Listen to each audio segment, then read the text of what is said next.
Edhe këtë javë, zhurma e 700 tenxhereve politike mediatike ku zihen me presion të lartë informacionet e marra në shkeljet ligjit nga kujdestarët e dosjeve dhe veprimtarive hetimore, nuk la asfare vend për lajmet e mira. Pa çka se kjo që kaloi ishte edhe javë krish lindjesh. Pikërisht të javë doli rezultati i tremujorit 3 vitit, ku ekonomia shqiptare u rrit me 3,75%. Një ritëm rritje e mbi parashikimin dhe dukshëm më i lartë se sa mesatarja rreth e rrotullnesh, çka konfirmon performancën pozitive të ekonomisë sonë dhe reflekton një zgjerim të qëndrueshëm dhe të balancuar të aktivitetit ekonomik, të mbështetur nga konsumi, shërbimet, investimet dhe ndërtimi. Gjatë tremujorit 3 të vitit 2025, turizmi ishte motori kryesor i rritjes ekonomike. Të ardhur nga shërbimet e udhëtimit arritën në afro 2,3 miliard euro vetëm në këtë tremujor, duke çuar suficitin e tregtisë shërbime në rreth 1,9 miliard euro me një rritje vjetore 27%.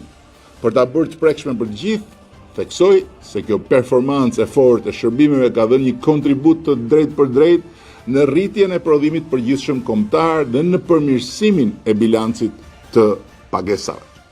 Po ashtu, besimi investitorëve mbeti i fortë, edhe në tremujorin e tretë, investimet e huaja direkte arritën në rreth 450 milion euro me një rritje vjetore prej 10%, të përqendruara kryesisht në sektorët strategjik si turizmi, pasuritë e paluajtshme, energjia dhe financat.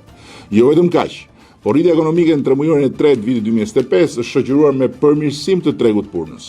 Norma e papunësisë ka mbetur në nivelin 8,1%, por punësimi është rritur në 69,6% dhe pjesëmarrja në forcat e punës ka arritur në 76,5%.